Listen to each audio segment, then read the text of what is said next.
అది సిద్దిపేట జిల్లా. నా పేరు సంపత్. మన జియో 81-85 ముందు మా నాన్న చనిపోవడం జరిగింది. మేము జియో కన్నా ముందే అప్లై చేసినాం, కానీ మాకు ఉద్యోగ అవకాశాలు కల్పించలేదు అప్పటి గవర్నమెంట్. అప్పుడు మేము సమ్మె చేస్తున్నప్పుడు ఒక రేవంత్ రెడ్డి గారు వచ్చి మా టెంట్ కింద కూర్చుండి అందరికీ న్యాయం చేస్తామని చెప్పిండు. కానీ ఇంతవరకు మాకు 61 దాటినటువంటి విఆర్ఏలకు కానీ తర్వాత అది ఉద్యోగం చేస్తూ మరణించినటువంటి విఆర్ఏ కుమారులకు కానీ ఇంతవరకు కారుణ్య నియామకాలు చేపట్టలేదు. మొన్న జరిగినటువంటి రవీంద్ర భారతిలో కారుణ్యం మీ జన్మ హక్కు అని చెప్పిండు. పంచాయతీరాజ్లో కానీ మున్సిపల్లో కానీ తర్వాత రెవెన్యూ మన రవాణా శాఖలో కారుణ్య నియామకాలు ఇవ్వడం జరిగింది, కానీ మాకు మాత్రం ఇవ్వలేదు. దయచేసి మా పైన దయచూసి మాకు కారుణ్య నియామకాలు చేపట్టి మాకు ఇప్పుడు వస్తున్నటువంటి జీపీఓలో మాకు రెవెన్యూ జీపీఓలో అందులో కూడా మాకు కారుణ్య నియామకాల కొరకు మాకు డిగ్రీ ఇంటర్ చేసినటువంటి వాళ్ళం ఉన్నాం. అందులో మాకు ఉద్యోగ అవకాశాలు కల్పించాలని రేవంత్ రెడ్డి గారిని అదేవిధంగా పొంగులేటి శ్రీనివాసరెడ్డి గారిని వేడుకుంటున్నాం.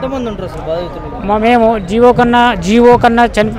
కన్నా ముందు చనిపోయినటువంటి వాళ్ళు 200 నుంచి 250 మంది. తర్వాత జీవో వచ్చిన తర్వాత అందులో 200 మంది ఉంటాం, దాదాపు 400-500 మంది ఉంటాం. వాళ్ళందరికీ కారుణ్య నియామకాల కింద ఉద్యోగ అవకాశాలు కల్పించాలని మేము వేడుకుంటున్నాం. గవర్నమెంట్ 18 నెలలు అవుతుంది కదా, మరి ఏమంటుంది ప్రభుత్వం? మేము ఫస్ట్ అడిగినప్పటి నుంచి ఏంటంటే ఇప్పుడే గవర్నమెంట్ వచ్చింది కదా, మాకేం తెలియదు, దాని మీద కొద్దిగా స్టడీ చేసిన తర్వాత మేము ఇస్తామని అన్నారు. దాదాపు 19 నెలలు అవుతుంది, కానీ ఇస్తా అంటారు. ఇప్పుడు కొత్తగా భూభారతి తీసుకొచ్చారు, అందులో జీపీఓ అనేటువంటి పేరుతోటి స్థానిక విలేజ్కి ఒక రెవెన్యూ ఉద్యోగి అనేటువంటి తీసుకొచ్చారు. అందులో మాకు కల్పించాలని, అందులో మాకు కూడా కల్పించాలని, పాత వాళ్ళకి కల్పిస్తారు అట్లే అదే సేమ్ టైం మాకు కూడా కల్పించాలని. ఇప్పుడున్నటువంటి ఉద్యోగాల్లో మాకు అందరికీ 61 కానీ పాత విఆర్ఓలు చేసినటువంటి వాళ్ళు కానీ కొత్తగా ప్రమోషన్ తీసుకొచ్చిపోయిన వాళ్ళందరికీ ఇచ్చినా కానీ అవి సరిపోతాయి. కొత్తగా నోటిఫికేషన్ అవసరం లేదు. ఎట్లాగో మాకు 10,000 జీతం ఇస్తారు, ఇంకో 10,000 ఇస్తే మేము ఆటోమేటిక్గా మాకు ఉద్యోగాలు వస్తాయి. మీకు గవర్నమెంట్కు బర్డెన్ చూద్దాం పడదు. కాబట్టి అవకాశం కల్పించాలని రేవంత్ రెడ్డి గారిని తర్వాత పొంగులేటి శ్రీనివాసరెడ్డి గారిని వినయపూర్వకంగా వేడుకుంటున్నాం సార్. ఎక్కడి నుంచి? మాది కరీంనగర్ జిల్లా. వీఆర్ఏ సమస్య. నా పేరు మల్లేశం, కరీంనగర్ జిల్లా. చనిపోయిన వీఆర్ఏ వారసులం మేము. అంటే 81-85 జీవోకు ముందు చనిపోయిన వీఆర్ఏ వారసులం. మా తల్లిదండ్రులు 81 జీవోకు ముందు విధులు నిర్వహిస్తూ మరణించినారు. మేము టోటల్గా వీఆర్ఏలము 20,550 మంది ఉంటాము. అందులో 16,000 మందికి పైచీలకు విధుల్లో జినాస్టెంట్ రికార్డెస్టెంట్ అప్పసబడినట్టు ఉద్యోగాలు ఇచ్చాడు. ఇక మిగతా 4,000 మందికి ఇవ్వలేదు. అందులో కొంతమంది 81 జీవోకు ముందు మా తల్లిదండ్రులు విధులు నిర్వహిస్తూ చనిపోయారు. అందులో 61 అయిపోయే వాళ్ళు ఉన్నారు.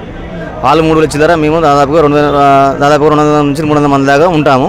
మాకు ఇంతవరకు ఇప్పటివరకు ఉద్యోగాలు ఇవ్వలేదు. దాదాపుగా 18 నెలలు అవుతుంది. మేము శ్రీశైలం చుట్టూ మన సెక్రటరీ చుట్టూ వివిధ మంత్రులు కానీ ఎమ్మెల్యేలు కానీ చాలాసార్లు కలిసాము. రెవెన్యూ మినిస్టర్ శ్రీ పొంగులేటి శ్రీనివాసరెడ్డి గారిని చాలాసార్లు కలిసాము.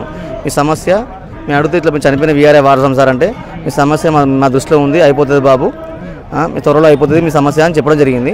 చాలా కలిసాము. దయచేసి రెవెన్యూ మినిస్టర్ పొంగులేటి శ్రీనివాసరెడ్డి కానీ, ఉప ముఖ్యమంత్రి భట్టి గారు కానీ, ముఖ్యమంత్రి శ్రీ రేవంత్ రెడ్డి గారు కానీ విన్నవించి ఇప్పుడు దండం పెట్టి చెప్తున్నాము. దయచేసి మాకు ఉద్యోగాలు ఇవ్వాలని, చనిపోయిన వీఆర్ఏ వారసులకు కార్యక్రమాలు ఇవ్వాలని కోరుకుంటున్నాము. 2014 జూన్ నుంచి ఇప్పటిదాకా చనిపోయిన వీఆర్ఏ నేటి వరకు చనిపోయిన వీఆర్ఏ వారసులకు కార్యనియామకాలు ఇవ్వాలని మనస్ఫూర్తిగా మా అందరి తరఫున ఉద్యోగాలు మాకు వెంటనే చేపట్టాలని కోరుకుంటున్నాం సార్. మీరు గత 10-15 నెలల నుంచి కూడా పోరాడుతూ ఉన్నారు సార్. స్పందించండి రేవంత్ రెడ్డి గారు, ముఖ్యమంత్రి రేవంత్ రెడ్డి గారు ఏమంటుంటే, రేవంత్ రెడ్డి గారు చాలాసార్లు మేము సెక్రటరీ చాలాసార్లు పోయాము. పోతే ఆయన వివిధ సమస్యల వల్ల మనకు ప్రోగ్రాం నుండి కొద్దిగా మాకు కలవలేకపోయాడు. మీ సమస్య మా రెవెన్యూ మినిస్టర్ పొంగులేటి శ్రీనివాసరెడ్డి గారు కాబట్టి ఆయన చాలాసార్లు కలిస్తే ఆయన ఏమన్నా మీ సమస్య మా దృష్టిలో ఉంది, అయిపోతుంది, ఈ జీపీఓలో మీకు సర్దుబాటు చేస్తాము, తీసుకొస్తాము, మీకు ఇస్తాము ఉద్యోగాలు అని చెప్పడం జరిగింది. సర్దుబాటు చేస్తున్నప్పుడు ధర్నాలు ఎందుకు ఇవ్వండి? ప్రభుత్వం కూడా టైం ఇవ్వాలి కదా. మరి సార్ 18 నెలల దాకా ఉన్నాం సార్, వెయిట్ చేసాం సార్. అందుకే మేము శాంతియుతంగా చేద్దామని చేశాం సార్.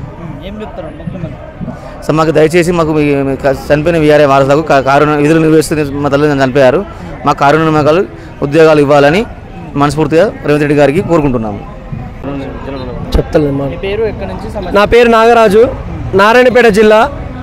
మేము వీఆర్ఏల సమస్యలు పరిష్కరించాలని, ముఖ్యంగా జీవో 81 కంటే ముందు చనిపోయినటువంటి వీఆర్ఏ వారసులకు కారుణ్య నియామకాలు చేపట్టాలని గంత కొంతకాలంగా అంటే కాంగ్రెస్ ప్రభుత్వం ఏర్పడినప్పటి నుండి కూడా మేము అధికారులకు ప్రజాప్రతినిధులకు ఎక్కడ పడితే అక్కడ సెక్రటరియట్ల చుట్టూ అసెంబ్లీ చుట్టూ సీసీఎల్ఏ అధికారుల చుట్టూ తహసీల్దార్ల చుట్టూ తిరుగుతూనే ఉన్నాం.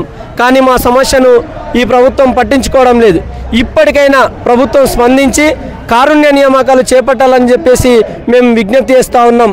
ముఖ్యంగా మా జిల్లా అయినటువంటి ముఖ్యమంత్రి గౌరవ రేవంత్ రెడ్డి గారికి మేము విన్నవిస్తూ ఉన్నాం ఏంటంటే, అయ్యా మీరు కాంగ్రెస్ ప్రభుత్వం ఏర్పడక ముందు మేము వీఆర్ఏ మా తల్లిదండ్రులు విధుల్లో ఉండి సమ్మె చేస్తున్నప్పుడు మేము అప్పుడు కూడా సమ్మెలో హాజరైనాం. మా తల్లిదండ్రులుగా మేము అందరం కూడా సమ్మెలో హాజరైనాం.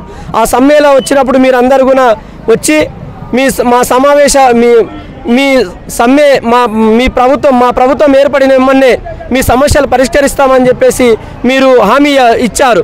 కానీ ప్రభుత్వం ఏర్పడి 18 నెలలు 16 నెలలు కావస్తా ఉన్నా ఇప్పటికీ మా సమస్యను పరిష్కరించడం లేదు. కావున ఇప్పటికైనా మా సమస్యను మీరు పరిష్కరించి మా ప్రాంతవాసిగా మా జిల్లా వాసిగా చాలామంది ఉమ్మడి జిల్లా వ్యాప్తంగా పాలమూరు జిల్లా వ్యాప్తంగా కూడా చనిపోయిన వీఆర్ఏ వారసులకు న్యాయం చేయాలని చెప్పేసి రాష్ట్ర వ్యాప్తంగా దాదాపుగా మేము కొద్దిమందిమే ఉన్నాం.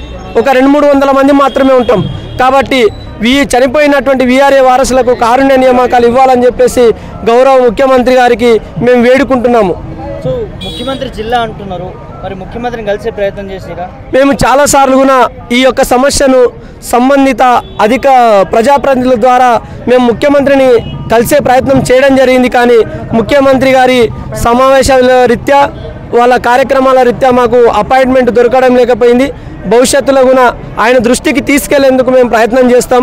మా ఏదేమైనా కానీ ఈ మీడియా ముఖంగా ఇందిరా పార్క్ వేదికగా కూడా మేము రేవంత్ రెడ్డి గారికి ముఖ్యమంత్రి గారికి విజ్ఞప్తి చేస్తూ ఉన్నాం.